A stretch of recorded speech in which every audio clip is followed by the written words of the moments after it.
17 years of my life, I have spent 13 of them in school. And as my senior year is coming to a close, I can't help but look back on my experience, especially my last 4 years at a public high school. Through this experience, I have become dissatisfied with the public education system in America. My distaste and distrust was growing, and after my first semester of senior year and watching many TED Talks over winter break, I began to believe a fundamental change is necessary in order for schools to prepare the leaders of tomorrow. I'm afraid the reliance on standardized tests has left higher achieving students behind, squashed the curiosity of my classmates, and has left many students unprepared for the journeys they are going to embark on after they exit their high school doors. This issue is not just for students, nor for parents, nor for teachers. It is an issue that should be present in everyone's minds, for schools mold the future. In 3rd grade, I asked a lot of questions. There was always something more I wanted to know. I was even known as the why girl. I had cultivated this characteristic on my own, but my parents were my biggest supporters in using it. Many of my questions, though, did not conform to the standards of learning, the SOLs, or Virginia's standardized tests. So many an afternoon, my teacher would send me home with a list of questions I had asked that day, and a note asking my mother to help me Google them when I got home and search for their answers. When asked why my teacher couldn't answer my questions, the response was simple.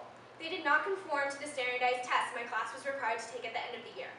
This was not only a disservice to me, but also to my peers, as we were taught that questions aren't welcomed.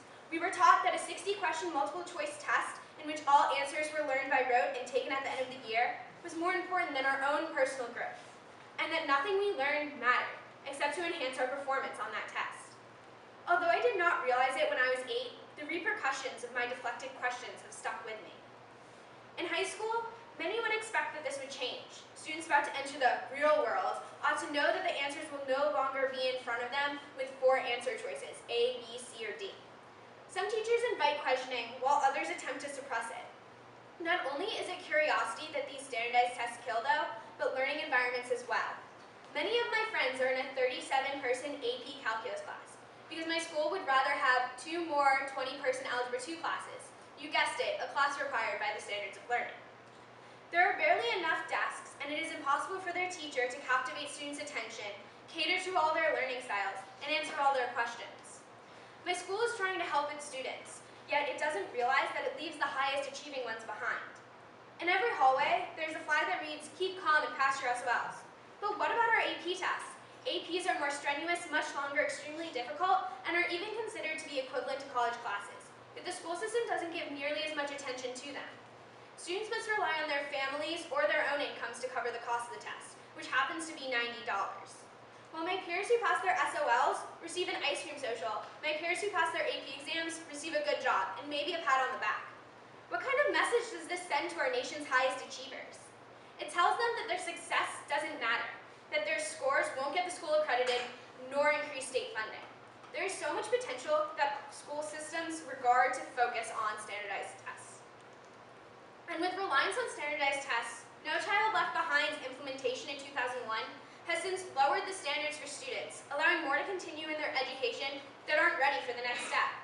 Although Obama's administration has offered states flexibility with this law, standards are still lower for students, and when raised, reach high out of the performance level of low to mid-performing students.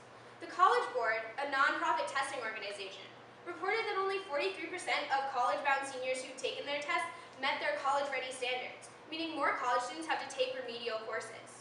If a student must take remedial classes, are they really ready to make the step up into college, or should they stay an extra year in high school where they can receive the help that they need? If a student, No Child Left Behind pushes school systems to send unprepared students into the world or face punishment. This is detrimental not only to the students, but to our country, posing threats on economic growth and competitiveness, physical safety, private property, global awareness, and national unity. Kids aren't even physically fit or educationally ready to enter the military when they graduate. Teachers also face implications if their students do not pass the state's prescribed standardized tests, penalized with reduced salaries or some even losing their jobs. These consequences make the passage of standardized tests the goal, instead of students' growth and success, what schools made to do. Now the real question is, how can we change this? This isn't a small change, and it won't happen overnight, but I believe that it's possible. I think the first step is shrinking the amount of material covered in one class. There is no way to teach all of history from 1500 to 2014 in 36 weeks.